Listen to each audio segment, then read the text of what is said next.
Perfeito. Dito isto, esclarecido, a gente vai passar por um bloco de perguntas dos temas quentes, temas do dia, e um dos temas quentes é um tema... Aliás, você está sempre indo nos temas quentes, mas é um tema que se posiciona muito claramente, é a escala 6x1. Fim da escala 6x1. Está avançando, chegou no Senado, a gente tem até agora uma publicação de um grande manifesto reunindo, você viu, entidades empresariais, representam 90% do PIB do país, colocando uma alternativa que é PEC 12 do trabalho flexível, contrária à escala 6x1, ao fim da escala 6x1, à escala 5x2. Como é que é a sua posição? Eu já vi que você se posicionou contrário a isso. Minha posição é que o que o governo fez foi vagabundagem. A palavra é vagabundagem. Assim, o Brasil ele é um país que está fora das cadeias globais de produção. E para a pessoa que não está nos assistindo, o que isso significa? Significa que se você vai fazer um carro, nenhuma empresa quer jogar os componentes do carro para aqui. Se você vai fazer um celular, os componentes não são feitos aqui. Por quê? Porque é caro produzir aqui. E se é caro produzir os produtos que o mundo consome, significa que nós não teremos empregos de qualidade aqui. Então, o Brasil devia estar focando, que eu vou focar no meu governo, em fazer reformas que aumentem a competitividade. O Lula não liga para isso. A lógica do Lula, você pode pegar um mapa eleitoral do PT, é obter votos onde as pessoas não trabalham. E é verdade. Não estou aqui fazendo uma declaração preconceituosa, nem nada. Onde você tem menos atividade econômica, onde você tem um maior número de pessoas dependendo de auxílios governamentais, a taxa de voto, percentual de voto no Lula é maior. O Lula é inimigo do trabalho e da produção. Desculpa cair no clichê de xingar o Lula disso e daquilo. O Lula, a vida inteira dele foi lutar contra o trabalho. A vida inteira dele foi essa. E aí as pessoas vão perder. E eu estou avisando, nosso deputado Kim, estou avisando. Vocês estão caindo numa conversa mole. O brasileiro está passando por um arroxo. Ou seja, nós passamos agora. Está aumentando os juros, está aumentando a inflação ao mesmo tempo. O dinheiro vai ficar mais caro, os produtos estão ficando mais caros, os serviços estão ficando mais caros, e o governo está falando, e você vai trabalhar menos. Ora, se a nossa produtividade não aumenta, portanto, a quantidade de dinheiro que o brasileiro gera por hora de trabalho não aumenta, como é que ele faz para pagar essa conta? Ele tem que trabalhar mais. É por isso que, tá todo mundo... O cara tem às vezes um emprego 5x2 na semana e fim de semana faz Uber. A mulher dele, que às vezes cuidava dos filhos, tá tendo que fazer pudim, tá tendo que fazer bolo para vender. Tá todo mundo tendo que ralar para poder manter algum estilo de vida. A classe média está sendo destruída. E a resposta do governo é, não, fica tranquilo, você vai trabalhar menos e vai ganhar mais. É mentira. É mentira, é um estelionato, é papo de vagabundo do Lula. E assim, qual foi a resposta da direita? Porque tem a direita, vai aquele Nicolas Ferreira, aquele patife Flávio Bolsonaro, volta com o governo. Volta com o governo. Que coisa imunda. Não tem coragem de se posicionar porque tem medo de perder voto.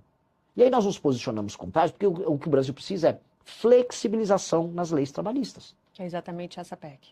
Ela gera alguma flexibilização, porque ela faz com que você pague por hora, mas aceitando que houve uma diminuição de jornada de 44 para 40 horas. Ok, diminui de 44 para 40 horas. Isso vai fazer com que o brasileiro tenha que trabalhar, vá trabalhar menos? Não! O brasileiro vai fazer bico por fora. Todo mundo que tem restaurante, e mesmo agricultor já está combinando de fazer assim, ó. Olha, eu não vou poder, eu vou precisar que a gente trabalhe no sábado e no domingo. Então contrata os seus caras, você fala pro vizinho, eles trabalham até tal dia, e aí nos outros dias eu vou ter que contratar. Só que para quem eles vão jogar o custo dessa ineficiência? É no preço da comida, vai jogar para o consumidor, vai diminuir as margens, já está todo mundo atolado, o agro está com um surto de recuperação judicial agora. É isso que o governo propõe? Enquanto ele aumenta os custos de quem trabalha e produz, os juros estão aumentando, porque o governo não para de gastar mal, a inflação está subindo, a gente está indo para uma crise gigantesca. O Brasil, não entrou num colapso econômico lá naquela crise do governo Dilma, você lembra? 2014, 15, 16? Porque surgiu a uberização. Porque foi na mesma época que chegaram os aplicativos no Brasil, e aí todo mundo que perdeu o emprego pôde virar entregador ou pôde virar motorista de Uber. E aí milhões, porque pensa assim, são milhões de motoristas, milhões de entregadores. E o núcleo familiar dessas pessoas? Quantas dezenas de milhões de pessoas não foram salvas da pobreza extrema nos grandes centros urbanos por conta da chegada da tecnologia? Hoje, eles estão tentando, vamos dizer, sabotar até essa atividade. E hoje, como eles evitam que o Brasil consiga gerar empregos de qualidade, eles estão jogando todo mundo numa mega informalidade. Não vai dar para ter todo mundo fazendo Uber agora. Não vai dar para todo mundo virar entregador. Ou seja, eles estão ferrando a vida dos mais pobres. E eles são irresponsáveis. Então, a nossa opinião é bem clara. Nós temos que flexibilizar as leis trabalhistas. E é flexibilização pagando por hora, gerando concorrência nos sindicatos. Porque o que vai acontecer? Se você tem um sindicato A, B ou C de entregadores, e aí um sindicato ele tem uma estratégia mais eficiente para representar um conjunto de entregadores, ele pode fazer as negociações patronais. Os Estados Unidos têm isso, várias nações têm isso. Aqui não, você tem que ter um sindicato, que tem uma federação lá, uma dessas confederações sindicais, que controla ele, ela faz os negócios que ela faz com as grandes empresas dela, porque todo mundo sabe, elege os deputados que ela precisa eleger, especialmente pelo PT, e não liga para o resultado do sindicalismo dela. Veja só, eu não sou contra sindicatos, eu estou falando aqui, tem que ter mais sindicatos concorrendo entre si e, paralelamente, o trabalhador faz o contrato dele do jeito que ele quer fazer. E flexibiliza. As experiências internacionais vão todas na linha de quem flexibiliza, gera mais emprego e gera mais renda. Então, é o que nós temos que fazer. Se avançar, e é o que parece, a votação da redução da escala 6x1, você, se eleito, trilharia algum caminho para tentar derrubar? Eu faria diferente. Já que eles destruíram a CLT com isso, eu vou propor um novo regime de contratação paralelo. Porque, olha só, já existe. Vamos ser bem sinceros. Todo mundo que está nos assistindo aqui, deve ter pessoas que são comerciários, gente que trabalha com serviço. Saiu nos últimos 15 anos de 700 mil para 17 milhões o número de pessoas que são PJ. O que é o PJ, além de um regime alternativo de contratação? Sim. Porque as pessoas não é um querem. grande empresário. Então, o que está acontecendo? Né? O cara que virou PJ, ele não virou um businessman. Ele está vendendo a força de trabalho dele, dando um cambalacho na CLT, que não funciona. Ora, que tal nós aceitarmos que isso é um cambalacho e nós criarmos um regime alternativo formal, tudo certinho, bonitinho, a pessoa não precisa criar uma PJ, que ela trabalha como pessoa física e ela vem da força de trabalho e preste o serviço dela de maneira mais tranquila. Mas aí derrubando uma suposta redução da escala que passaria... Aí a pessoa é livre para fazer, porque o PJ já é livre para fazer. Você vai apresentar uma alternativa. Alternativa. Aí as pessoas misteriosamente vão preferir a alternativa. É isso que vai acontecer.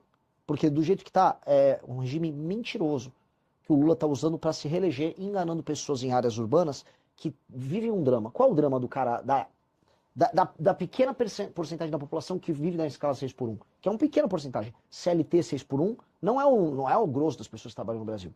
Pois bem, é o cara que é um trabalhador urbano, que demora horas para sair de uma periferia e trabalhar numa região mais central e voltar. Esse cara gasta 2 horas, às vezes 3 horas, para ir e voltar do trabalho, todos os dias.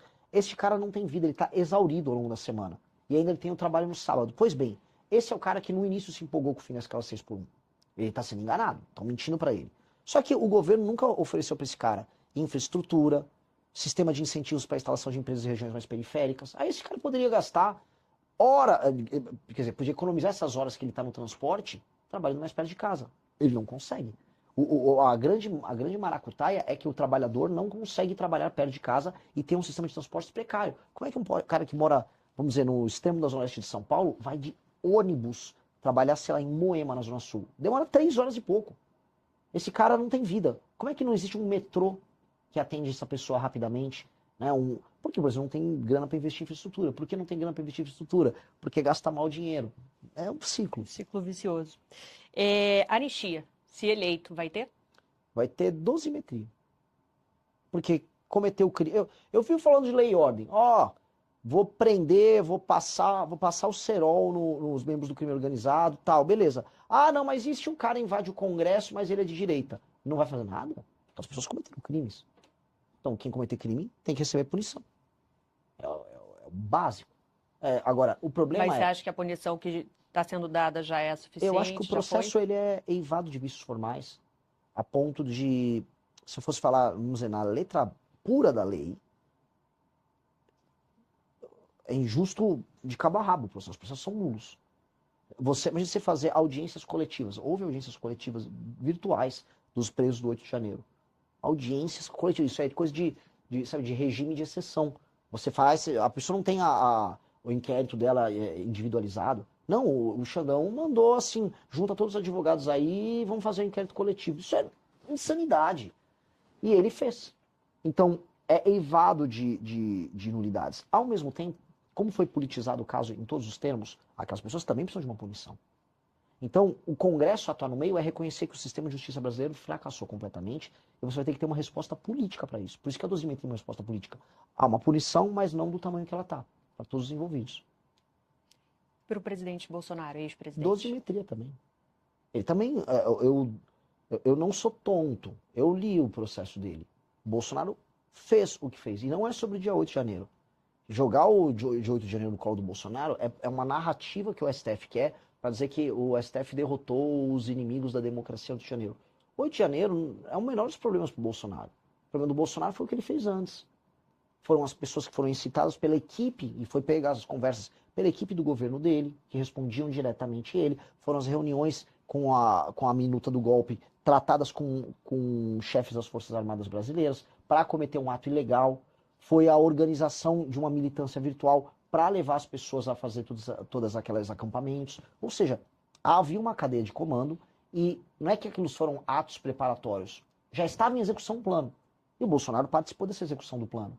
Esse é o problema dele. Ele participou. Ele não brecou nenhuma das pessoas, ele se reuniu, ele falou o que falou com o Freire Gomes, com os generais. Então, ele precisa de alguma punição. Dito isso, o processo dele também é eivado de nulidades. Porque não passar a dosimetria é reconhecer que existe um tribunal de exceção tocado pelo Alexandre de Moraes. E aí o Alexandre de Moraes não quer que passe a dosimetria, porque no fundo ele está retirando as atribuições e autoridade especial que foi conferida de maneira ilegal a ele. Ele não é o juiz do Brasil. Então a dosimetria, o Congresso resolve isso politicamente, acaba com esse inquérito maldito e vira essa página da história. Você falou do ministro Alexandre de Moraes. Para a gente fechar esse bloco, outro tema polêmico, impeachment de ministros do STF. Eu acho que ele merece, tanto ele quanto o Dias Toffoli estão mais do que merecedores de um impeachment na cabeça. Mais do que merecedores. E o Senado Federal, na próxima legislatura, tem a obrigação de andar com isso. Até porque qualquer CPI séria envolvendo o caso do Banco Master redundaria na investigação sobre eles e na queda desses ministros. Não à toa que o STF, junto com o Alcolumbre, junto num acordo com o próprio Flávio Bolsonaro, com o PT, todo mundo, esses caras derrubaram a CPI do Master, que aconselho agora, que uma das primeiras coisas que pegaria seria o sistema de compra de autoridades do senhor Daniel Vorcaro. Não apenas defendo, como acho que eles têm que ser punidos, eu acho que em se confirmando o que todas as provas nos levam a crer, os envolvidos todos têm que ir para cadeia. Mais do que serem tirados das posições que eles têm. E essa é a situação que envolve não só ele como o Dias Toffoli. Será que avança essas investigações? Se você tiver o Lula ou o Flávio vencendo, não avança. Com certeza não avança. Basicamente, ambos fazem parte dessa máquina de corrupção brasileira que se tornou Brasília. Porque você tem um contínuo dos esquemas, né? As pessoas ficam falando de polarização, mas será que as pessoas não se dão conta que os esquemas que se iniciaram no governo Bolsonaro, eles continuaram no governo Lula? Master e INSS. Esses esquemas, eles cruzam o governo e, na verdade, o que você tem uma hora era o João Roma pelo governo Bolsonaro e o lobby do Ciro Nogueira pelo governo Bolsonaro pelo Master. Depois passa a ser o Jacques Wagner, não vai claro, vem antes o Master, mas passa a ser o Guido Mantega, o Lewandowski, a relação com o próprio Lula. Essas coisas vão flutuando. E se pensar, o Master ele começou com o Jacques Wagner e com o Rui Costa na Bahia em 2018, no Crédito Sexta, que é o início do escândalo. Então, esses escândalos, eles envolvem todo mundo ali. E ninguém tem interesse em mexer. Judiciário, liderança do Centrão, petismo, bolsonarismo. Renan tem. Vamos lá, vamos passar para o próximo bloco. A gente vai falar de temas específicos. Queria começar com um tema mais urgente para a população, que é a segurança pública. Crime organizado não está só nas comunidades, nas favelas, ele está no sistema. A gente teve recentemente, pelo governo americano, a classificação como organizações terroristas, Comando Vermelho, PCC. Minha primeira pergunta é, se eleito, qual seria a sua primeira medida com relação à segurança pública, Renan? São tantas. E eu vou ter que tomar algumas, assim, de uma vez. Primeira coisa, na própria transição, eu preciso já passar um aumento de penas para todos os crimes violentos e uma adequação do Comando Vermelho, PCC e outras facções naquilo que eu chamo de status de inimigo, que é a aplicação do direito penal do inimigo, que quem trouxe isso para o debate público no Brasil fui eu. Agora os outros começaram a imitar nas campanhas, que é entregar um status anômalo para essas entidades. Os Estados Unidos qualificou os PCC e Comando Vermelho como organizações terroristas internacionais, o que é um status diferente, que pode até gerar problemas para o Brasil. Eu não estou falando dos Estados Unidos fazer uma ação aqui igual o PT fica não é isso. É que os Estados Unidos agora têm superpoderes, por exemplo, para falar, essa empresa aqui que trabalha nos Estados Unidos, ela tem uma vinculação indireta com o PCC. Você abre uma brecha ali para questionamento. E o Trump, ele joga o jogo do Trump. Achar que o Trump tá ligando para nós, brasileiros, na verdade que o Trump ele faz campanha para tirar os brasileiros dos Estados Unidos. O Trump quer tirar os latinos de lá. Então, achar que o Trump tá, sabe, é uma inocência muito grande. Também é um alarmismo muito grande falar que o governo americano vai invadir o Brasil. Isso é papo furado. Pois bem, voltando para a proposta. Nós temos que entregar esse status para esses grupos. Quando eu entro no meu mandato, com esse novo status, com esse novo marco legal, que altera Código de Processo Penal, Lei de Execuções Penais e leis penais, com penas mais duras, ou seja, vai ficar muito difícil para um criminoso, quando pego, sair da cadeia, especialmente os crimes violentos. Aí nós vamos recuperar nacos do Estado brasileiro que estão nas mãos deles. E para isso, essas regiões precisam, isso na minha opinião, isso é opinião de especialistas, estou falando de gente do BOP no Rio de Janeiro, estou falando de comandantes e oficiais das polícias nos estados. Você está trabalhando com alguém específico na área da segurança? De alguns. No Rio de Janeiro, o comandante Busnello, o coronel Busnello, um dos maiores snipers, membro do BOP, provavelmente, hoje ele é um pré-candidato ao governo do Rio de Janeiro junto com o bombeiro Rafa. Mas é sabido, se você não tiver, por exemplo, um estado de defesa em determinadas regiões, o que é o estado de defesa? É um status especial maior do que da GLO, que permite que a polícia entre em domicílios sem mandado. Então a gente coloca todas as regiões, uma favela aqui, uma cidade ali, em estado de defesa, por uma semana, 2 semanas, e lá você pega todas as lideranças. Você faz. Sabe aquelas invasões, aquelas incursões que a polícia faz na favela? Muitas vezes eles não conseguem pegar certas pessoas que se escondem nos domicílios de outras pessoas e você não consegue entrar. A polícia, se for para pegar, eles têm que pegar e pegar de uma vez. Quem trocar tiro morrer, os outros têm que prender. E aí, nesse novo marco que altera as penas, prender muito preso, né? Prender por muito tempo em presídios que nós temos que começar a construir, novos. Aí vem aquela discussão, mais escolas ou mais presídios? Mais presídios. O Brasil parou de nascer, gente, eu preciso melhorar as escolas, eu preciso ficar construindo muito mais escola. A demografia brasileira está se alterando. Eu preciso fazer escolas melhores, mas eu preciso fazer mais presídios, eu preciso fazer muito mais presídio.